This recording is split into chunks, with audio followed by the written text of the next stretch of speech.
Our guest has over 196,000 subscribers on his YouTube channel, has over 46 million views on that channel, has 1,170 plus videos produced on that channel. A lot of work went into building this. He has the www.denoftools.com. He has 99,800 members on his Facebook group. He has 1,500 followers on Instagram, 540 members on his Discord. And if you would please help me welcome Jeff, or Red, from the Den of Tools. Jeff. How y'all doing tonight? Doing good. Doing good. I appreciate you coming on. I know that the name of our channel is Woodworking YouTubers, but we are interested in tools, and many of our subscribers are subscribers of yours and fans of yours, so we are thrilled to have you here. Well, thank you. When you first reached out to me, I had to be honest. As I often say to people, even though I do work with wood, I have never considered myself, and would not consider myself a woodworker per se. It's just a medium that gets used for a particular job. So, but anyway, always glad to help out and support, channels like growing channels like yours and stuff. And you're in the right place. Oh, I'm sorry. Yeah, I appreciate that. We're trying to provide guests that will pique the interest of our viewers. And since you have so many fans in our group, I definitely wanted to have you here. I'm one of those fans. I've been watching you since you were a smaller channel. You weren't a small channel when I started, but you've grown quite quickly, and what you've done is great. So, Jeff, I know you've done a background before on one of your videos, but would you give us a brief background, what you did before YouTube and what led you into this? A brief background. Well, it's not going to be brief, but let me just, because I do get this question a lot. Sure. So, back in the day, I was, in coming out of high school, I got involved with a guy, basically a friend of a friend's brother, was starting a business buying and building and rebuilding houses in an older part of town. And so I got started literally on the ground floor doing construction, and it was a small crew, so you wore lots of hats and stuff. But mainly, I would have considered myself, a rough-end carpenter kind of stuff. We did demo carpentry. We do the roofing, the siding. We insulate all sorts of aspects of it. And I did, I worked with him for years, and I did general construction in that kind of area for about a decade. And while doing that, one day I was sitting there having some lunch, and we had a crew come in to run some Cat 5 fiber, and they were doing the smart house kind of build. And I was talking to one of the younger guys there, yada yada yada, and I knew something about computers. I was building my own computers. I've been playing video games, walking down the local arcade since I was 7 or 8 or something, and so I'd always been into computers, taught myself how to build them. And I was talking to this kid, and I found out how much money they made. And I thought about how much money I made. And I went, I need that job. And I eventually was able to transition over to doing, what today I think they call, low voltage electrical, but basically running Cat 5, Cat 6, fiber, stuff like that. And did that for about 5 years. And that transitioned me into, actually, I got interested in what's in the server room. I already knew computers, so I started teaching myself how servers and a lot of routers and stuff like that work. And next thing I know, I got recruited out into Silicon Valley, and I spent almost 17 years, eventually retiring as the chief operating officer for a tech company in Silicon Valley. And the last 3 to 4 years was pretty tough. I was getting burned out. We'd optimize the company about as much as it was going to get. There wasn't much places to take it. I was commuting 2 hours each way to and from work, and I needed something. I needed a hobby, so I bought this house out in the Central Valley, and it was all new construction in a la 2006, 2007. So it was built terribly. And so I had to go through and fix up a bunch of the stuff. And I was building out this this set of tools, turning my 2-car garage into a whole shop and stuff. And I heard people talking about, how terrible these Harbor Freight tools were and stuff. And I looked over and I got a bunch of them right there. Namely, it was the miter saw. It was the Chicago Electric miter saw, and all these people hating on it. And I'm like, well, I've just built a bunch of stuff with it. And so I decided to kind of do this hobby of YouTube. And that was 2016, I think, 2015, 2016. Don't remember exactly. And it's just all kind of, snowballed from there.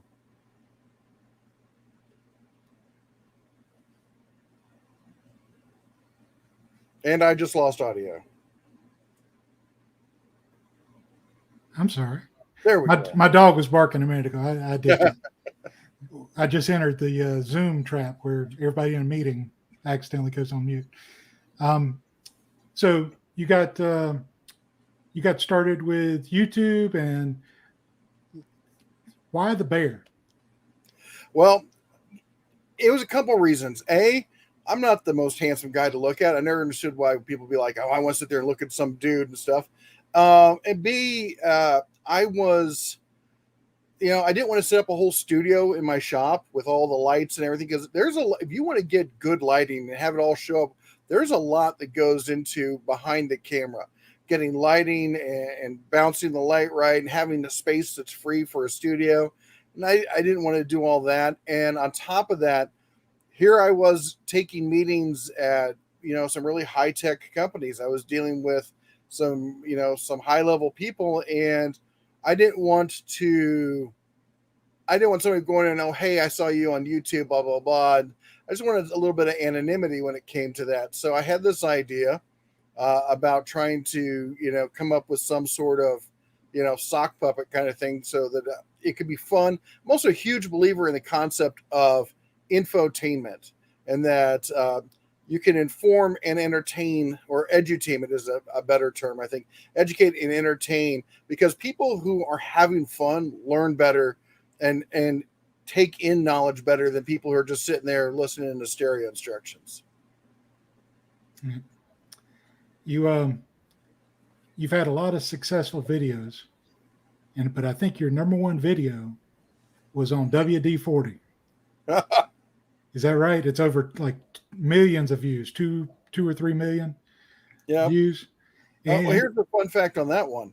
Okay. That was just a filler video. I was going to do this other video. I'd always had this in my back of my mind that people are using WD-40 for the wrong thing. But I hadn't planned to really do a video on it. And I needed to get a video out that day. And I'm like, you know what? I'm going to do this video. I churned it out in something like half an hour. And it's the biggest video I've got. Why do you think that video resonated with so many people? Well, I think it's because, it's WD-40 is that one thing that everyone has. No one's really quite sure what's in it. There's a lot of people claiming it's fish oil. A lot of people trying to tell you can put it on your knees to cure, arthritis and stuff. There's a lot of, it's been around for a long time. Lots of people have it. And I think the best thing, actually the feedback I got from a lot of viewers wasn't like, don't ever use WD-40. But here's what people think it's good for. Here's what you should really be using for that. And I didn't just basically trash on WD-40. I showed them other things you can use to solve those problems. And I think that's what they really liked. Yeah. I think that thumbnail really resonated with people too, is, that 99% don't know kind of a trope that draws people in. People like to be in the know. And if they're buying a product and using a product, they want to make sure they're using it for the right thing. But how many of us didn't either use it on our bicycle chains or know someone who was using it as lubricant on bicycle chains? So it's a very, very common thing. I think resonated well. When did once you started on your YouTube journey, when did you know that it was taking off and you could really make a run with this? Well, it's, how do I say it? I don't want to be immodest about this, but one thing I'm good at probably more than anything else is business and understanding the way businesses work and how to run a business. And I always come at from very much the money ball approach. I don't want to hit home runs. I just want to get on base and get on base and get on base. I'd gotten burned out in the tech industry. I wanted to change, and my family was looking to move from California to Las Vegas to leave all that California malarkey behind. And I think we were about 20,000, somewhere around there, 20,000 in subscribers, making a decent side income. I also have some books that I wrote, and we had a good side income from that. And I said, you know what? I bet I can make this YouTube thing into a business. I'm going to approach it like a business, and it's going to become kind of this go-to thing. We'll keep doing the stuff with the books and some of the other income I have. I've always been a person also who had multiple jobs. Like I never just had one job. I always had 2 or 3 things I was doing to make money from at any given time, no matter what I was doing.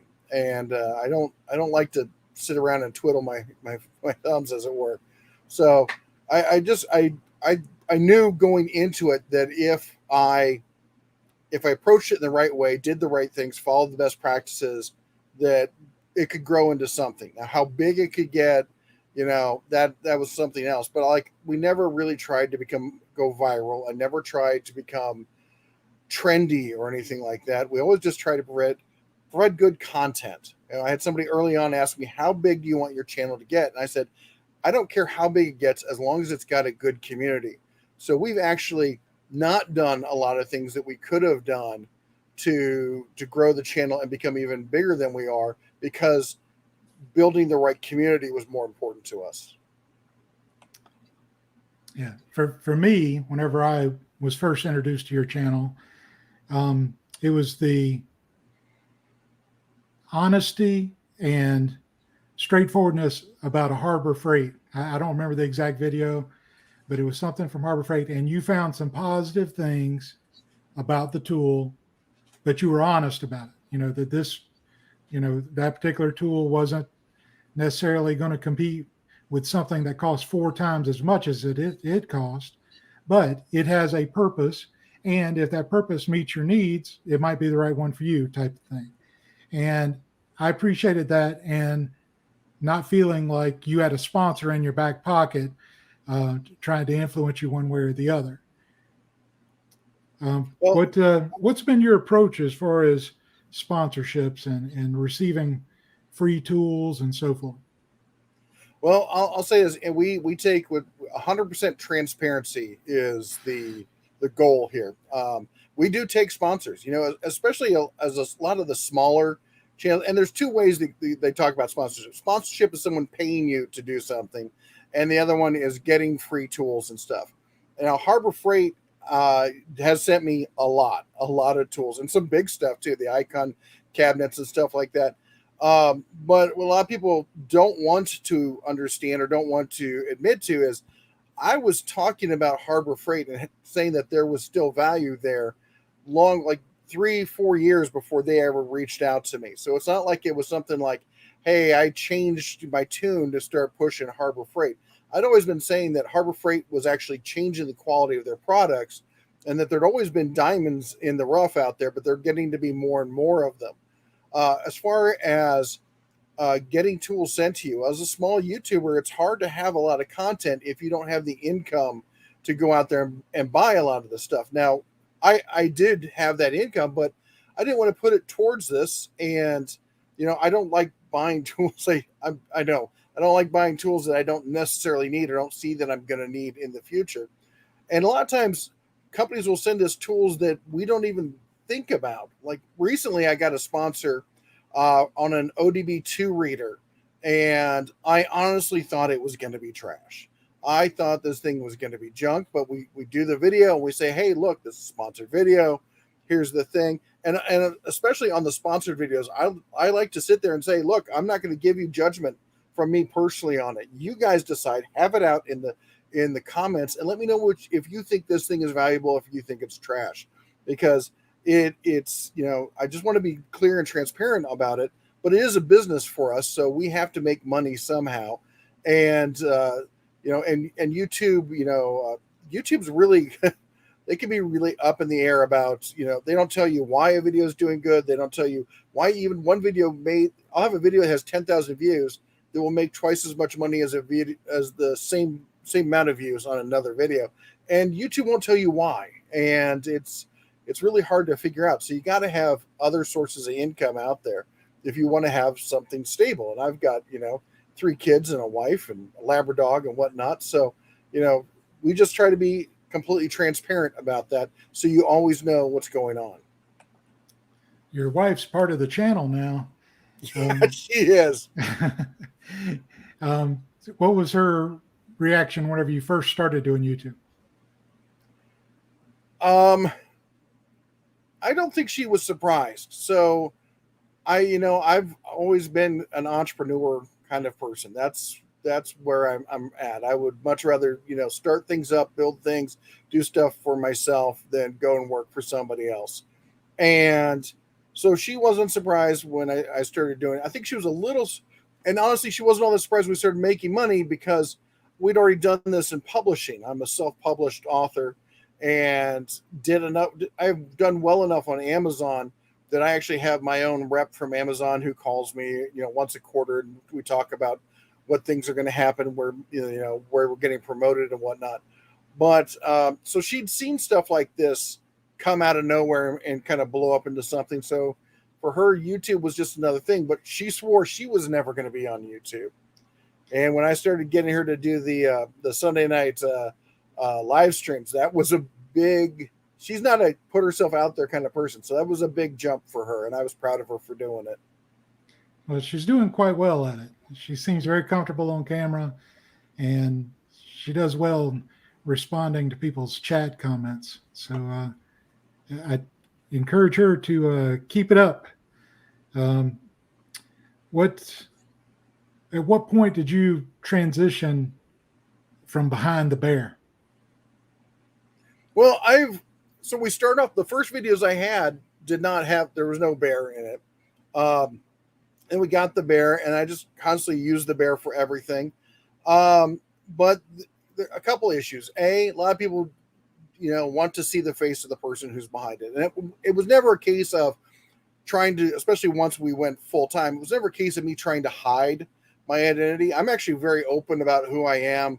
You can find me on LinkedIn. I'm all over the internet. I've done talks and stuff, and I'm out there. It's not that hard to find out who I am. So it's more of a case of a persona. So, but I wanted to have, how do I say this? Well, the other thing is the software that I use is not what I consider one of the best companies out there. And that software could go away at any moment. So and they have tried to strong arm me for more money and stuff like that in the past, even though I have a lifetime business license with them. And so part of that is getting me more in front of the camera, so that if that does happen, there's not this sudden change with the channel, like, oh, who is this dude? And so we kind of played it up early on. I haven't done as much lately as doing the whole thing, like, the bear is more like the Tim Allen character, and I'm more like the, what's his name, who goes and actually does the work. And the bear's always in studio. I'm the one that does the hands-on reviews and stuff like that. So that's kind of how it's divided right now. If it's a in-studio video, like a talking head kind of thing, the bear does it. If it's a hands-on review, then I just do it. How many bear puns go around your household with the kids? All of them. All of them. Forever. People email them to me, and we get new ones every week in the live stream. Our house is nothing but bear puns. That's awesome. So whenever you are you a student of YouTube? Do you like the analytics? Oh, I'm a straight up nerd when it comes to that. As I said, I'm a business guy, and understanding the analytics of any business is really where you understand. It's like looking at your engine and going, well, I wonder if it's running. Is it running right? Is it doing the right things? Or looking at the gauges, or getting your reader out and taking a look at it. You're going to do that. So you can't have a business without looking at your dashboard and trying to understand what's going on. Everything from trying to understand, why people are watching a video, why they're clicking away from a video, why people are clicking through on a video. But there's also a huge difference between understanding it and changing it towards to lean into it. We've and I get some people who are like, oh, your title was a little clickbaity and stuff. Well, you kind of have to do that to lead people in to get them to click. But I've truly avoided what I feel is the hardcore clickbait that a lot of channels do. And we won't go that route, and we won't, and also the shorter videos versus longer videos. I know I'm more long-winded than most people, so I don't try to cram my videos down into 5 minutes or 8 minutes or whatever. So the videos are all just kind of what they are. We could make them better. I could make them, more YouTube-y if I wanted to, but it also would feel inauthentic if we did that. Yeah. So what do you think are the key aspects of a tool review video? Well, it's just like any tool. There's always a different tool for a different job. A tool review video is what are you trying to tell with this story about this review? Is it good for this job? Is it better than this other tool? Is it the best tool for you? And the problem is all that changes dependent on who the user is. And I've really gone away from doing a lot of the test kind of videos because mathematically speaking, me testing this tool, that's only one sample out of millions that are being made. I can't tell you whether it's a great tool or a bad tool. Well, I make the comment about my family owned a Ford Pinto growing up, but it never blew up. That doesn't make the Ford Pinto a good car. But for us, it was a great car. We like to just talk about, hey, I use this tool. Here's what we've done with it. Here's how it feels. Because I can tell you what the feel of the tool is. I can tell you whether it was able to do a job. I can tell you what I think of it as far as its equivalence towards another tool. But I could take out a DeWalt and a Makita and test them against each other. And one day the Makita might win, and one day the DeWalt might win. It might depend on what kind of wood you're using, how fresh your bits are. There's too many variables. We're not a lab. And a lot of times I think we've gotten too much into that in the YouTube videos because that's what people want to see. They want to see two tools butt heads and find out, well, that's the winner, and I'm always going to buy that tool. When the reality is, as a tool tester, we can only give you basically a dog and pony show. Like, here's the tool, here's what it can do, and then give you our input as to what's good or bad or whatnot. And I always recommend that people, don't just listen to one YouTuber or one reviewer. Get as many opinions as you can because that's where the real data is. Yeah.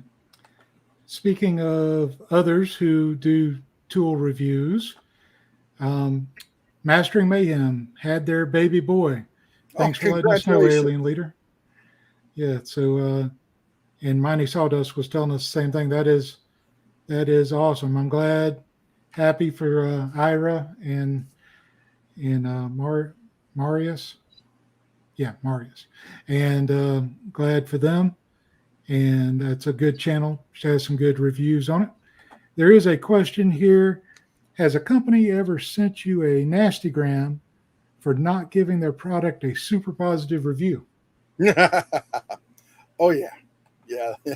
I've gotten a few of those. I've had everything from somebody writing me a cease and desist to somebody begging me, please, if you don't give us a good review, my boss is going to fire me.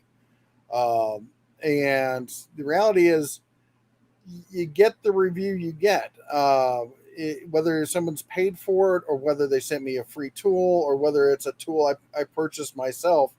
I get a lot of people who say like, well, you've got the free tool, you're going to give them a good review. I'm just not that person. I don't know. I guess some people are or something, but there are a lot of companies that do expect you to do just that. And they'll be like, hey, you said blah, blah, blah about this tool. And we want you, I'm trying to remember who the latest one, somebody wanted me to take down a video and redo it because they didn't like the way I showed the product. And I can't remember which one it was, but it was one of these Chinese, nobody's ever heard of you companies who sent me something that I tested a while back. It might have been the impact wrench. And I didn't say terrible things about the impact wrench, but anyway, yeah, we get those, and I just ignore them. Yeah, I think you have to if you're going to have integrity and authenticity on your channel. Um, there was a survey that a poll I put out in the chat, and it says, "What do you like most about the Den of Tools YouTube channel?" And so far, 40% says the variety, 28% says the tool information, 20% says the tool deals, and 12% says the bear. Well, So, I like hearing that about the variety, because I do feel that if we focus down more and concentrated more, that we would probably have more viewers. There's a lot of people who get put off on YouTube, and I tell people starting a channel, stay very focused, but I don't. We even used to have more of it on there, but like the e-bike stuff and some of the other stuff, whatever it is we're doing, honestly, I would probably have, if it wasn't for the fact that this is a business and that the family relies on the income, I'd have more 2A kind of stuff on the channel as well, because we're heavily into that as a family, and it I feel like I wish we could share that more. So anyway, maybe on another platform. yeah, throughout social media, Facebook, Twitter, anytime the subject of woodworking tools or any kind of tools comes up, somebody always puts a general question out there like, "What's the best table saw?" or "What's the best bandsaw?" And I kind of like you, I kind of chuckled to myself because that's a wide open question. There's lots of variables.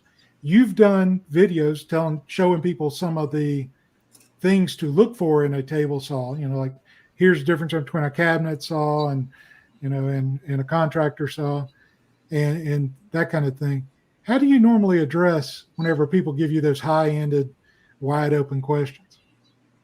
Well, and every time I always say, well, that's like you started with. It's best what? Best for whom? Best for how? What are you going to use it for? Because the best is it's there's no right answer to that question. Is it the best for portability? Is it the best for using with a dado stack? I mean, what are you going to do with this?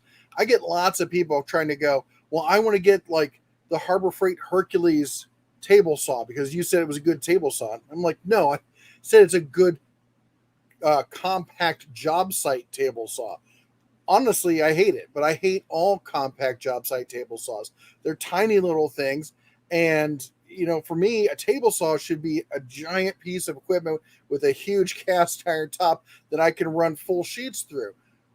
That's the thing is, everyone needs something, a little bit different. Even in my shop I have up in Montana, I've got the full size, the new rigid saw, but for that shop, it's not quite big enough to have a full size saw in.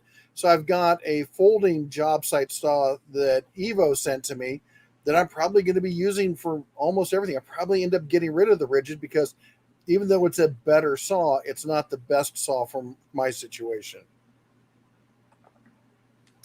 Yeah, and I would love to have a full size industrial size table saw. I don't have the room and budget concerns. So it all comes into play about what you're doing with it and what kind of budget you have. And it's really tough, compare a $600 saw to a $3,000, $4,000 saw. Yeah. There are a few questions piling up, so let me get to some of those. R.H. Harley Guy, who is always a supporter of our channel, says, can you briefly go over your personal process and thoughts behind leaving a full-time job to doing this full-time?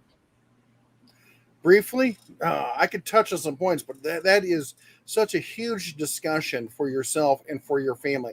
And it's not something I think that anybody should choose to. I mean, I was married with kids and the dog and everything. And that was a tough choice.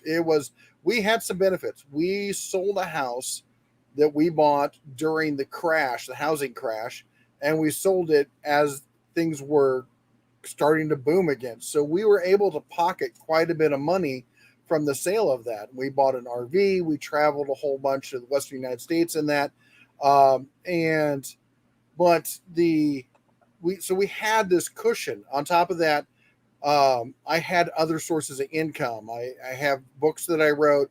I was still doing consulting for tech business kind of stuff. Different companies would have me on conference calls just to make sure that they were dotting their I's and crossing their T's and stuff. Also, I had I'd gotten certified as a what do you call it? I got my drone pilot's license, so I had a nice drone that I bought for doing with YouTube that I never did anything with, but I actually did some jobs doing survey kind of stuff with the drone for some businesses, and so I had these different levels of income. But it's just like I run I run the family like I run a business. What's my income? What's my burn rate? Where are we seeing ourselves at this point? What is the strategy if this doesn't happen? What are your contingency plans? So coming into Vegas, Vegas, believe it or not, is a huge tech industry, but that tech is in the gaming sector, gambling. But my skills would translate almost 99%. So I was coming into an area where if I didn't do well, I probably could have just turned around and got a job working with one of the gaming companies here. So for everyone, they're going to have a different choice, but the process starts with looking at, just like I look at my business. Can I afford this? How am I going to make it happen? How are we going to cover this? And one of the top things that we did is we got rid of all of our debt. No debt gives you a lot of opportunities.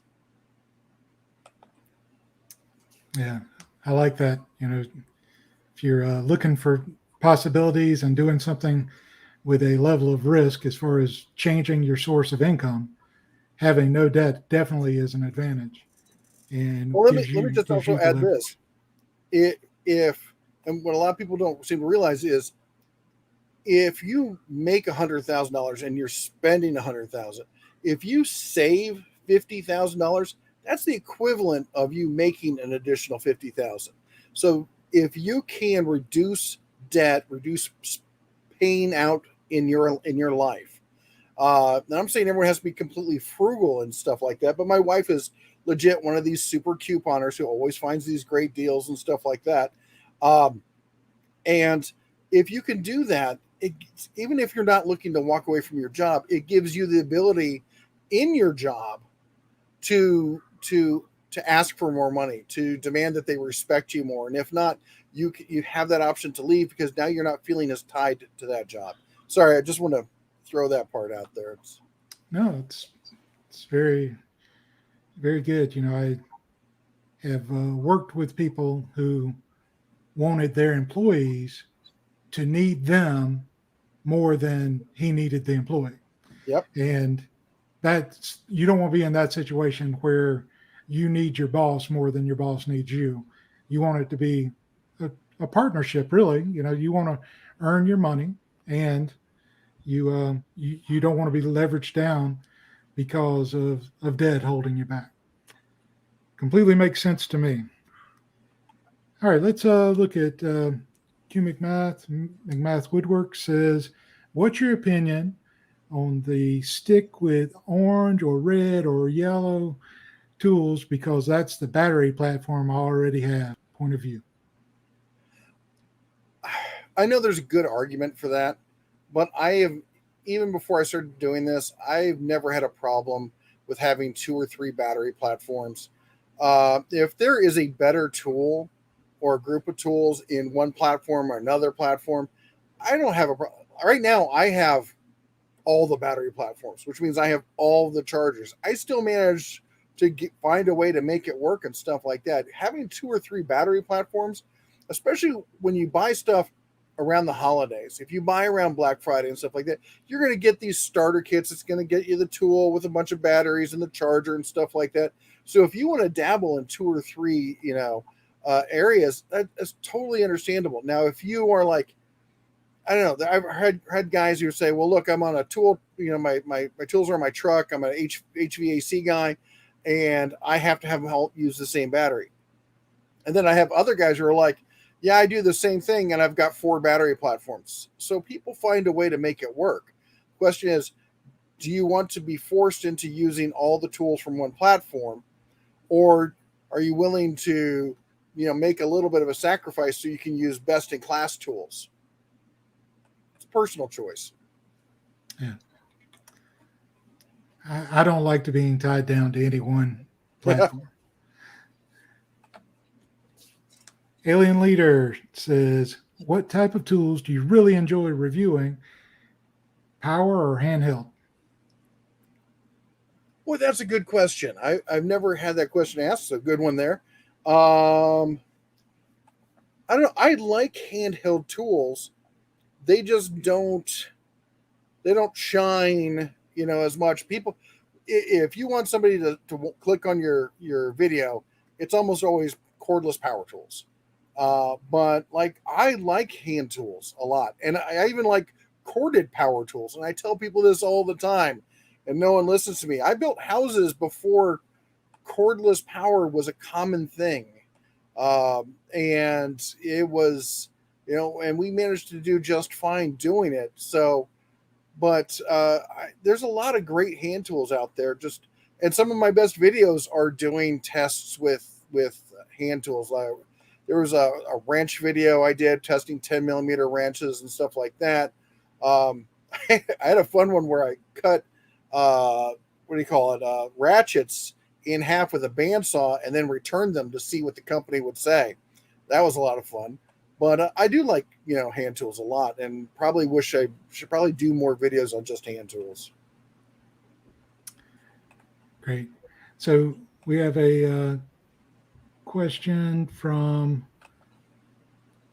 John Loria. I do ask that those viewing, if you'll put a Q at the beginning of your chat comment, it helps me identify it as a question. But I did see this one. It said, "Hey Bear, when are you going to get your kilt?" I don't know. I got to ask the wife. She was in charge of ordering that. She probably forgot. I will send her a text message right now. Hold on, because one of the viewers bought me a kilt and I still don't have it. So let me see there. Yep. Where's my damn kilt, woman? David Corliss says, "What tool that you got surprised you, good or bad?" Or okay, so what tool surprised you, good or bad? What tool surprised? Well, I can tell you, as not an individual tool, but the whole line of tools, the Bauer line of tools at Harbor Freight. They're not super high grade tools. They're not like, they took a tool platform that was existing from a provider. They tweaked it a little bit and they put the Bauer name on it and stuff. I'm still surprised every time I pick up the Bauer tools of the quality of the work that they get done. It's what we use at my house. So I kind of break things up in the RV here because we're traveling up until the end of May. We brought only Hart cordless tools. At the house, I have only Bauer, and then at the shop, I've got every tool out there. As to what tool disappointed me the most, what is that? DeWalt, I think. Not the XR platform. The XR platform I think is excellent, but their base brushless tools are utter junk. And I did a video where I said, like, this thing is so weak, I think I could snap the bit off of it. And after that video published, my neighbor came over and showed me he'd done just that, not paying attention, went to tighten it and snapped the chuck right off his DeWalt drill. Well, that's surprising because there's a lot of yellow and black fans of that tool brand. So, and they trust that DeWalt name. RH Harley guy says, "What other revenue streams do you have?" I assume he means other than YouTube. And what other streams do you recommend to others? Well, so YouTube AdSense, we get, what do you call it? Amazon affiliates, and then also Impact Media affiliates. That's where I get my affiliate stuff for whatchamacallit, Walmart. I do not recommend bothering with Home Depot affiliates. I put out Home Depot links, but the Home Depot affiliate is like 1%. It's kind of a joke. The What else? So books. I am a best-selling author on how to make moonshine, beer, and a couple other books in the same kind of category.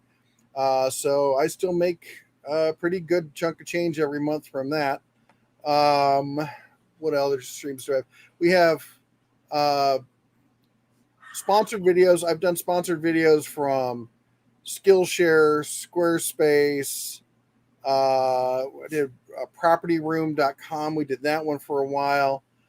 In fact, I've got a series of 6 videos coming up. They're sponsored by Slick Deals, of all, which is, seems to be, on brand for us. And then I also get like individually sponsored videos where a company wants me to review a tool and I tell them I'm not interested. And honestly, this is kind of funny. I keep raising my price as to how much I will charge to do a video if it's a tool I'm not really all that excited about. And really, it's a go away price. It's not in the price I expect them to actually pay. But every once in a while, a company, probably like once a month, will say, "Sure, we'll pay it." And I'm like, "I guess I got to do a video now." I dropped Patreon. I did not like the idea of Patreon. I'll be honest, I didn't like their politics. I didn't like what they were doing. We do have some people in the YouTube members category, and I appreciate their support every month. But we don't push that out there. You don't hear me talking about it a lot. I only mention it when I'm thanking the members during the live streams. You never hear me say anything about it in any of the videos. We also get a decent amount from the super chats and stuff like that. Usually it's not that great. It's just a little bit of money here and there. It's nice. But sometimes somebody drops $500 on you like they did a couple weeks ago. That was weird. It's the Iowa in me. I don't know how to take that. I know I should probably be like super excited, like you see all these streamers when somebody drops a bunch of money on them, and I'm just like, thanks. And other income. Well, I don't do the drone thing anymore. Just don't have the time for it. Oh, trying to think what else I get money to. I think that's it right now. Yeah. So I like the go away price reference. That's a contractor's trick right there. Yeah. They don't want a job. They'll price themselves out of it. So Everyman Builds, our neighbor from the UK, says, how do you decide whether a video makes it to live? I think you mentioned earlier, or I read, about needing to release a video on a schedule. What if you're not X% happy with it? Release it anyway? Well, I put out a video.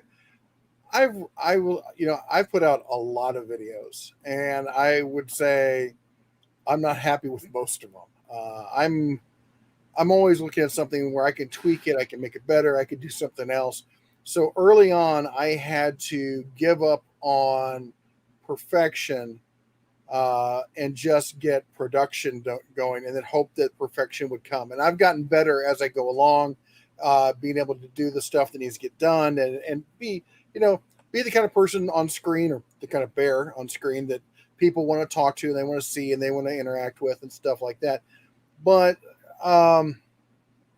there's definitely been videos that I have had, like, I've got a video right now that actually I was just editing before this. It's an e-bike video that I just don't like the footage that I've got for it, and I've been sitting on it, and I realized I had more footage than I thought I did, but I still don't think I have all the best footage.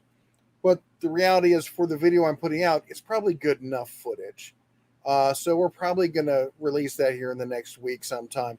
But I've definitely sat on videos for a long time thinking that I don't know how to tell this story the right way. Where I've shot the video, I've looked at it, it's just not right. But at the same time, I try to work really hard on being like, I know I'm my own worst critic. Is it good enough to be out there? And and let other people judge it. And so it's a balancing act. Yeah. So, George Lucas famously talked about you don't finish films, you abandon them. Yeah. And then he went back and tried to fix his, but Oh. that's a different conversation. Hurt some feelings. Okay, you are Sandy from McKinsey Lumber Mill says you are very consistent with releasing videos. How often do you suggest to grow a channel? So I guess how often do you suggest that others release videos to grow a channel? Well, it's going to be different depending on the genre you're in and the type of videos you do. If you're doing really high production videos that take you weeks at a time, then producing that video every 2 weeks or once a month or something, then that's just the way it's going to be. Um, but if you've got lighter content like what we do, uh, I try to put out videos Monday through Thursday, and then the live stream on Sunday. The Friday and Saturday are kind of optional days for me. If there's something that either I've been holding back or that I need to get out, or honestly, if I've got one of my sponsored videos that I didn't want to do the video, you'll usually see it on a Friday because Fridays are a down day for my views. So I just throw it out then and hope nobody sees it. But if you're a growing channel, I started off doing like once a week and then twice a week and 3 times a week. And when I got serious, I went to every day. Sometimes I'd even do a main video and then like a secondary kind of a short before there were shorts kind of videos. And it got me recognized. My views jumped. I doubled the size of my channel in a year, and and I'm pretty sure if I'd kept doing that, I'd probably be like 350,000 subscribers by now. But it's at some point you have to look out. What am I putting out? Do I like what I'm putting out, and do I like doing this? And it will burn you out putting out a video every single day. But there is no doubt that the more videos you put out, the more chances of success you have. Playing the numbers game. I have people talking about e-bikes. I know you've had some e-bikes videos and even made a comment on a live stream, I think, about you're getting a collection of e-bikes. Oh, I have about a dozen e-bikes right now. It's anytime I do a video on something that's not what we normally do, like the 3D printers. I have 20 3D printers, and I've given away a lot of them. It's the e-bikes. It's cool. I love electrical vehicle technology. I love the concept of just this instant torque, instant power kind of thing, and it's quiet. I'm a sailor from way back, so being able to turn off the engine, hoist the sail, and just feel the wind power you along, I love that kind of feeling. And I don't know, honestly, what we're going to do with all the e-bikes. My friend's trying to get me to start an e-bike rental company up in Livingston for the summer. Maybe I'll task the kids with doing that, and they can have fun and make some money. Who knows? But it is cool seeing the difference in the way that these different companies approach the technology and what choices they make. And also being in the RV life, in the RV park, everyone around here has e-bikes. So we're always constantly talking e-bikes and comparing e-bikes. I'm actually going to be doing some videos with some of their e-bikes because they want me to do a video on it to show off the bike they have that they like so much. Oh, that's great. You have an electronic vehicle yet? You mean like a car or something like that? Yeah. Car. No, I had a hybrid. I had the Hyundai Sonata hybrid. Then that's what I used as my commuter vehicle. And I absolutely love that. That was a great vehicle. It got good gas mileage, and it was fun trying to, figure out, how do I get more power into the battery going down which hill so I can then make it, you got a 2-hour commute, you got to turn it into a game or you're going to die. And, and I've driven a lot of electrical vehicles. I'm on the list for a Cybertruck. I don't know if I'll actually get one because I'll be honest, I've been looking at the Rivian. That Rivian SUV, I think would be a great choice for my family as a daily driver kind of thing around the area where we live. But driving I have a Cummins 6.7 and using that as a daily driver is just killing it. I need to find something better for a around town kind of solution. All right. Hugh is calling people out, asking if you're getting anything out of this video. If you're enjoying it, please hit that like button. And if it's your first time here, please subscribe. And if you don't like what you're seeing, hit that dislike button twice. and that'd be great. So, Blessing Property Maintenance says, what brand do you think Hercules compares to? And do you think it's much of an upgrade from the Bauer? That's a tough call. As far as build quality, it is a better build quality. The tools are smaller. The Bauer uses what's called a canned motor, whereas the Hercules uses a canless that allows the frame of the tool to actually become the frame for the motor, allowing them to make a more compact tool. I like using the Hercules tools, but is it much of an upgrade? I don't think so, really, because we're not seeing. At least we haven't seen the core tools. They've been bringing out more of them and more of them. And I'll tell you what, I was excited when Harbor Freight brought out the Hercules line, but with Bauer taking off, it slowed them down on producing more stuff. And then COVID hit and all that stuff. And it's just frustrating for everyone who's in the Hercules line that there's no core high-end brushless tools. There's no, fuel to the base, to the entry level. There's no XR to their regular level. There needs to be that next step up, because right now the high-end Bauer stuff, the brushless Bauer, is as good as the Hercules.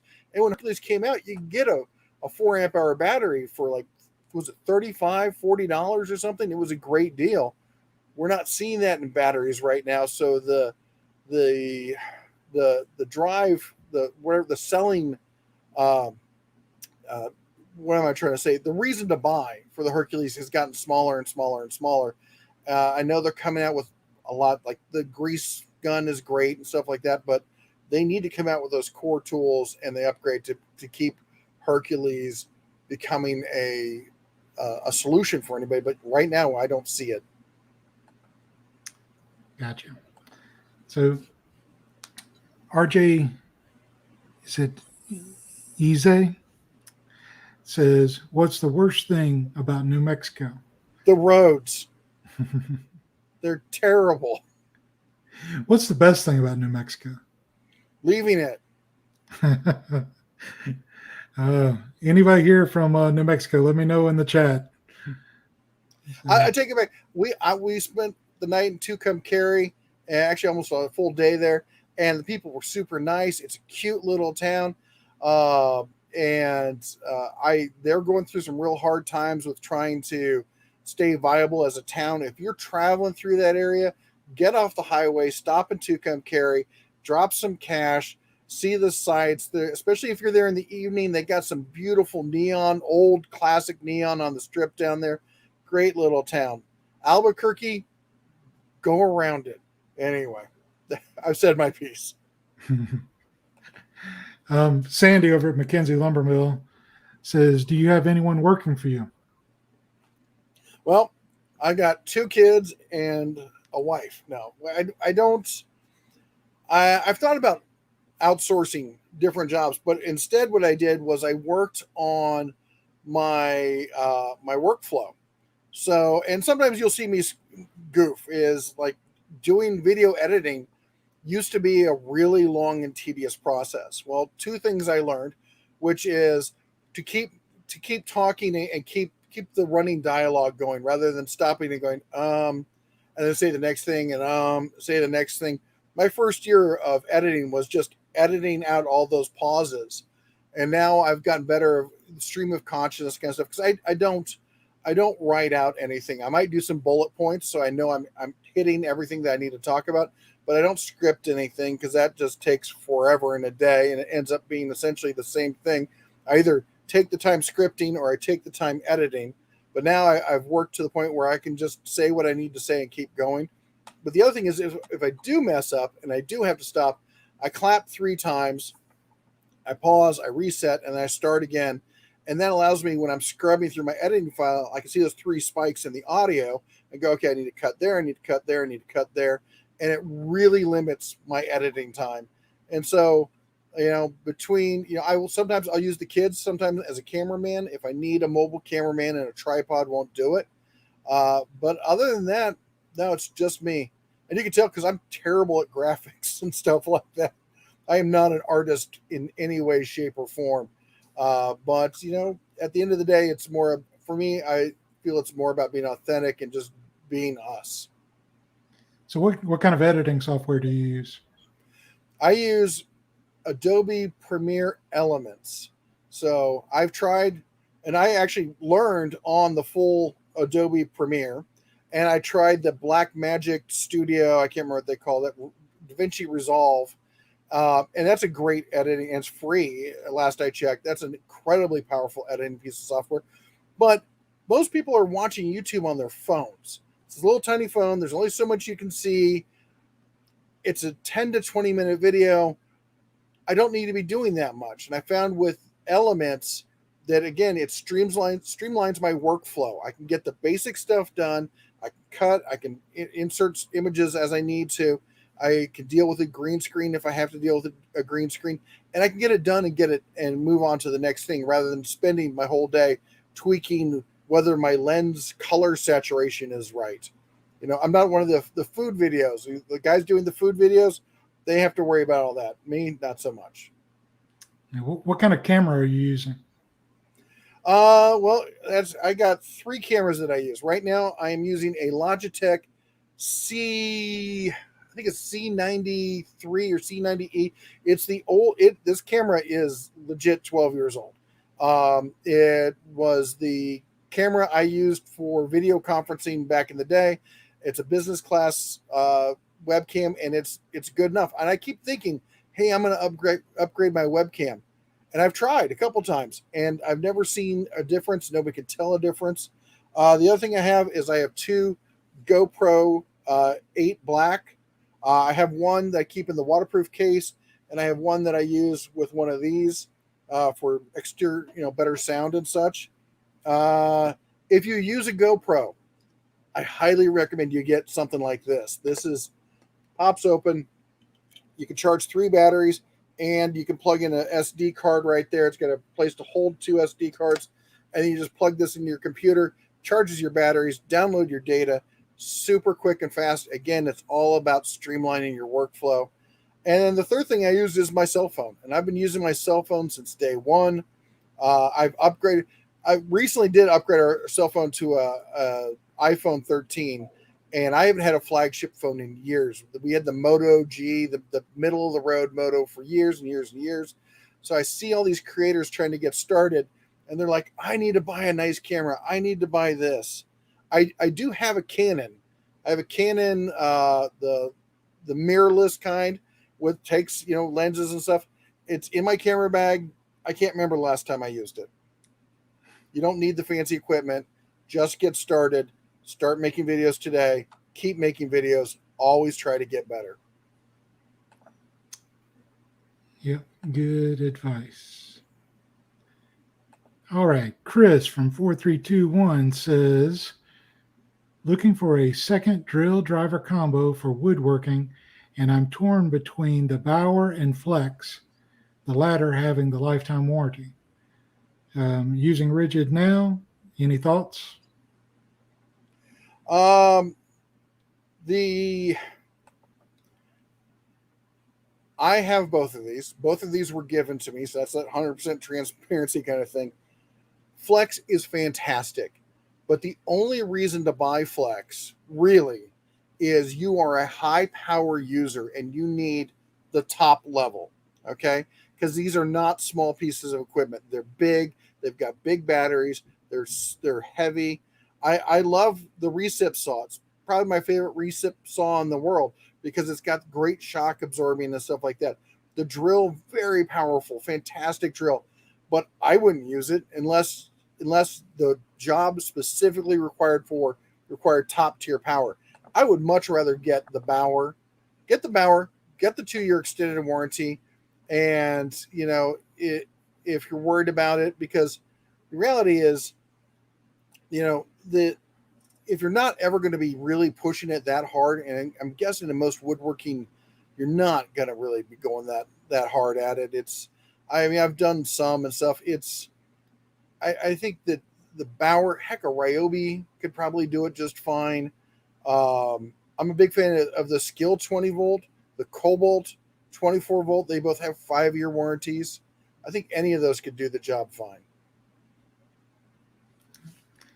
So back to talking about your workflow and how you were streamlining things. How many videos are you ahead? How many videos do you have in the can, so to speak, ready to release in the future? Wait, people do that for real? No, I don't. I've been to the point where I used to try to have be like 2 weeks ahead and stuff like that. Now I don't. I make videos as I go, and I upload them usually the same day or the next day. I don't know why. If I'm going to go someplace and go on vacation, I'll build up some videos. Like when we first left on our trip going to Indiana to pick up our RV, I had some videos in the can ahead of that, knowing I could release them, to give us some time. But typically, I don't do that. And also, a lot of what we do is very news oriented, very timely. So the channel, we say it news, was it tool news, deals, and reviews. So 2/3 of that is time based. So I can't put something up there and then, if something else pops up, well, now I got to change it and do that instead. So we just do it this way. So in some of your videos, you've referenced, that you talk to the people at Harbor Freight, or you talk to the people at Home Depot. Are these casual conversations, or are these relationships you have built where you kind of get a more of an inside view of what's happening in their store? Well, there's multiple levels on that. There's corporate level relations and stuff. So currently I've got business contacts with Chevron, with Lowe's, with Home Depot, with Harbor Freight. I'm trying to think who else I talked to. SK, well, before SK got bought. There's a few other ones. I can't remember off the top of my head. But then there's also, I get people who will just reach out to me who work in the store and stuff like that. And then also, anytime I go into a store, I will chat somebody up and ask them, hey, how's this thing selling? How's that doing? Have a conversation. So there's different tiers as far as that goes, but and they all have their own different kind of usefulness, because a corporate may say one thing, but the person in the store may be like, oh no, they're full of it. This is the way it really works out. Yeah, that's great. Got a question here from Wings and Pizza. Have you considered ever doing a series of videos on one specific project? Projects on my channel have never done well. And I don't know why. It's people come to you for different things, and like people love my history videos, and they love the background on certain tools and stuff like that, and they of course love the deals and the news. But any of the project kind of stuff, we just did working on the truck with the kids, and people are like, meh, I don't really care about that. So we don't show a lot of the project videos because of that. Excuse me. Yeah. So I asked this question of a couple other guests, and I'm going to ask it of you. If you could go back in time and tell yourself something whenever you were starting YouTube, what knowledge would you pass on to that younger red bear? Um, don't waste money on equipment that isn't going to have an immediate need and an immediate impact on your channel. Honestly, there's a lot of stuff I could have done differently, but I'm not usually the kind of person who says it goes back and goes, oh, I'd change this so I'd be a better person or I'd be more successful or stuff like that. I'm happy with where I am. I'm happy with my life. I'm really blessed to have the life that we have, and have the success that we've had. And I wouldn't trade it for anything. The only just small tweaks, like, don't go and buy an expensive camera. Don't buy a bunch of, video accessory kind of gadgets and stuff like that, because they're really, at the end of the day, they're going to slow you down. They're going to cost money and you end up not using them. So just get to the facts and provide relevant content that people enjoy. What other advice would you give somebody starting a brand new YouTube channel today? Don't worry about what your name of your channel is. You can call your channel anything. Nobody, at the end of the day, you've been doing it for a while. Nobody's going to care. Like, most people have no idea. AVE's got a huge channel. Most people don't even know what AVE stands for. So the name of your channel doesn't matter. Don't worry about trying to figure out what your voice is going to be, and whether you're going to find that as you go. Nobody sits down and thinks about it and goes, okay, this is what I am. That you develop that. Your whole first year on YouTube is pretty much a throwaway. That is you learning how to do videos, how to edit videos, and how to talk in front of a camera, because talking to a camera is weird. Nobody does it naturally. It's something you have to learn. And so just get out there and get it done. Get a video, upload, and keep uploading. If you take a break, you won't want to get back into it. People don't realize how much work really goes into making videos and getting them out there, publishing them, and getting thumbnails and adding comments or content or, material under in the details, and then responding to comments. That's the other thing I would say is engage your audience. I just had a conversation with somebody about this, and they were like, well, I want to pretend like there is no audience. And I'm like, that's the whole point of YouTube, is that we can have this conversation, this back and forth. From day one, I've said I will try to read every single comment and respond to the comments that need responding to. And I still try to do that. That's great. And, I think for us smaller channels, trying to find the time to engage with our viewers is critical, because we're trying to build a community. And it's apparent through your YouTube channel and your Facebook group and so forth. You've built a community over time, and they support you as you support them as well, whether that be with good information through the videos or replying to their questions. So we appreciate you doing that. Sandy over at McKenzie Lumber Mill has a little bit different way of asking the question. She says, starting a YouTube business can be overwhelming. Where would you spend your time? Would it be, e.g., email list, website, videos? Any insight that you can give on starting that business is appreciated. Well, lots of people do YouTube differently. There are people who have YouTube as just a way, a funnel to get them to their other business or get them to products and stuff like that. In which case, a website and stuff like that and other social media might be more important. For me, my primary business is the videos. So I say focus on the videos, focus on the content, focus on creating the community and building the back and forth, the conversation with your subscribers. I've got a website that I pretty much never use. I'm starting to build up we're going to be launching a mail list, and I'm 6, 7, however many years into this, and I'm just starting to do this because, and I'm probably, I don't know if I'd worry about it right at the beginning. I'd get your feet under you first, but get an email list out there, because YouTube is so flaky that if something happens, or even just to get to communicate with people. I get people telling me all the time they don't get the notices. They're like, I subscribed, I rang the bell, I set it to the highest priority, and I still never got a notice on this. Well, we're going to set up with an email list so you'll always get notified, and there won't be any question about you missing a topic or a live stream or something like that. So figure out what kind of YouTube you're going to do, and then focus on what the main platform for that is going to be. If YouTube's just leading it somewhere else, then the videos are secondary. But if the videos are the primary thing, then for your first 2 or 3 years, that should be 95% of what you do.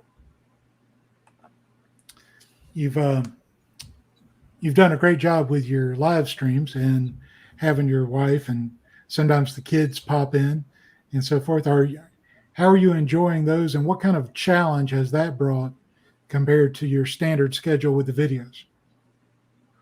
It doesn't affect the videos so much. It digs into that weekend time. And when we weren't homeschooling, when we had the kids in regular school, the weekends were a lot more sacred.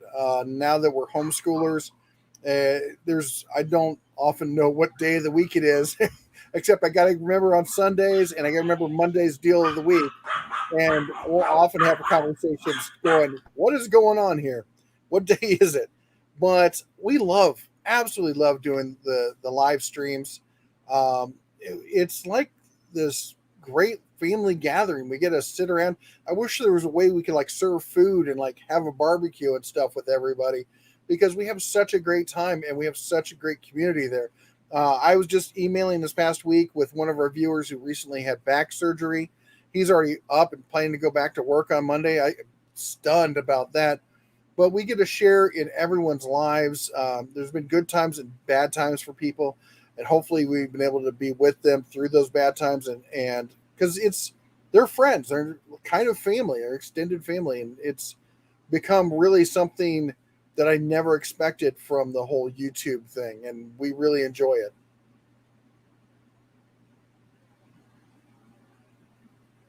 And you're still on mute.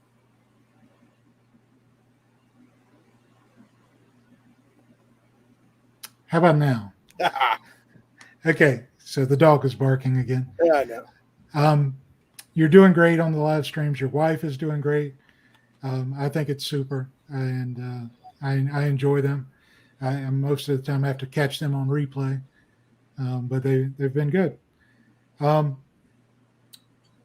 Okay, so where can your fans reach you other than on YouTube, which they can always reach you? Where can they find you? Or you mean what other platforms or emails and stuff? I make myself really available. I often give out my email address. Anybody can email me at red@denatools.com if you got questions. We post on Instagram is mostly like we'll do a lot of behind the scenes kind of stuff. We're doing some stuff around the campfire and stuff with the kids.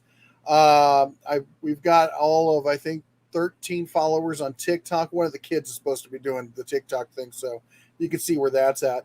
On the Facebook group, I try to check into the Facebook group at least once a day over there. I'm really surprised about how big that group has gotten. But and in the comments, as I said, I try to read every comment and respond to the ones that I think need responding to. Yeah, that's great. Red, thank you so much for coming on tonight.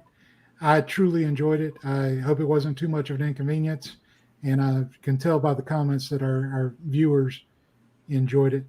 To our viewers out there, if you would share this with your friends, let's get a bigger crowd next time and keep growing this thing, and we will keep making Monday nights great. Red, thank you, sir. Thank you. As always, shine on. Shine on. Love it. All right. Now, I do appreciate everybody's comments and questions. Y'all were really great in the chat tonight. I appreciate you, but I do hear my wife calling. I got to go. And I think it's easier for people to look at my story, for example, or anybody like in a similar story and think that that was an easy decision. And I can't state how much that was a very hard decision for both my wife and I. I still do some from time to time now. Okay. And what led you from that into video creation on YouTube? Boredom. What's the next step? What is the next thing? What's going to get you to that next place? It wasn't like YouTube's good and this and that. Like I was still pretty new to YouTube and didn't know that was sustainable long term, and so it was a gamble. And I'd worked for a long time to get in the position I was at, and it was a very, very hard decision to basically give that up for potentially the rest of my life. With me being a business-minded individual and trying to make sure that I'm providing for my family, but also always growing.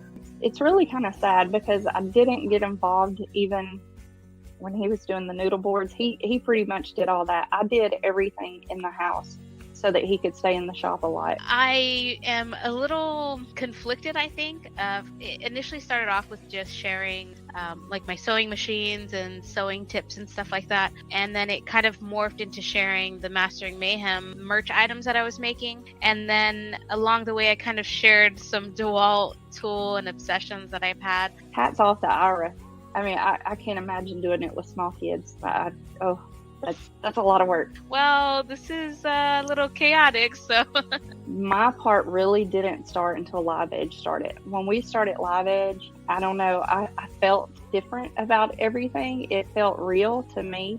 I think everything started feeling real to him, after the first few months because he was in the shop. It didn't really feel real to me until Live Edge started. And now I see this as my future too. I don't think I'll be a teacher much longer. Because I wasn't quite niched enough, but I think because my channel name is I Don't Even Work Here, I think I'm just going to roll with it. I'm going to put out some shorts for staging. Staging is simply where you make the piece of furniture or the item, whatever it is, if it's, wall decor, whatever it is that you're making. It's just where you simply make it look like it belongs in a home. I never even considered the second channel. I just think that all of my content needs to go where I am. I'll always be that individual that loves YouTube, that always wants to do extremely detailed videos on how to build. I was living in Charleston.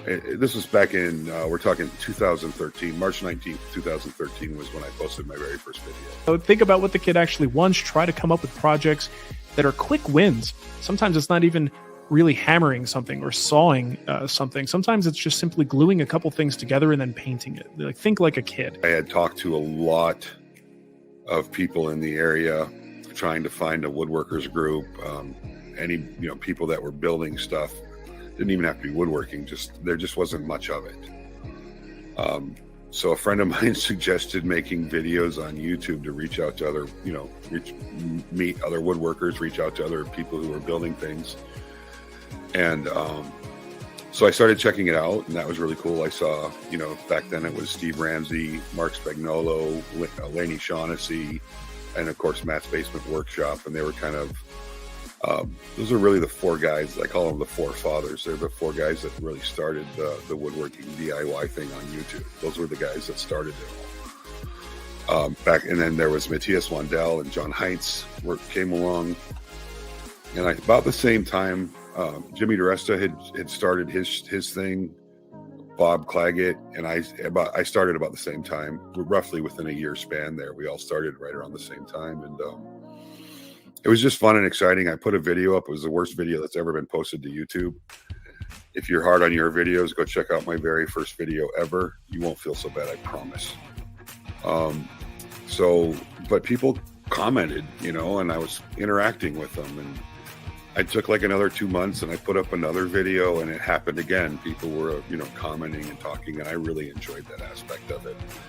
And between at those points, I was watching a lot of YouTube. It was ridiculous. I had done a lot of fishing because I had a lot of free time. So I've been fishing and watching YouTube videos. And I kind of saw that there was this gap in the market of things that, just these in the industrial side of making or furniture or other things, you tend to see a lot of things that you don't see in the DIY side. And there's a lot of adaptations that I saw that were possible. So I took a lot of my knowledge from that side of the world and kind of adapted it to the DIY and just started doing a lot of crazy and wild things that people hadn't seen before on equipment that wasn't designed for it, but it worked. I've had them different times throughout the course of 14 years for different projects and different things that I'm working on. Right now, the team members behind the scenes all have to do with my online courses, but everything else, as far as what I do for my channel, it's all me. Doing the research is not necessarily going to be the fun part, right? And we had Mr. King on here a couple of weeks ago. He was talking about the research he did before he released a single YouTube short.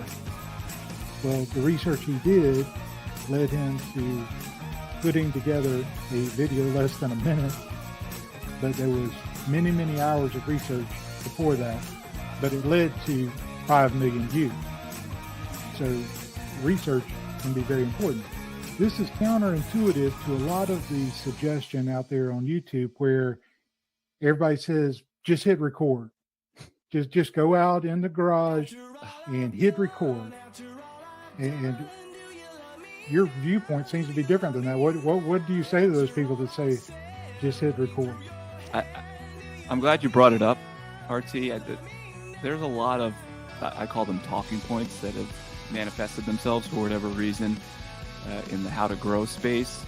The just hit record is probably one of the ones that drives me the most insane. I mean, you can go out and just hit record, but again, set your expectations for what you think the output and the end result is going to be. You get out of things what you put into them, and you may get lucky and you might catch a unicorn, but I'm going to bet 9 times out of 10, if you just go out and you hit record, you don't do any research, you don't have a plan, you don't have a rough script, you don't have a target audience, you don't have value that you're looking to provide. Again, I just think you're setting yourself up for unneeded frustration when a little prep and work up front can pay extreme dividends in the end. And you don't get a do-over when you post the video. Once it goes out into the interwebs, it's done.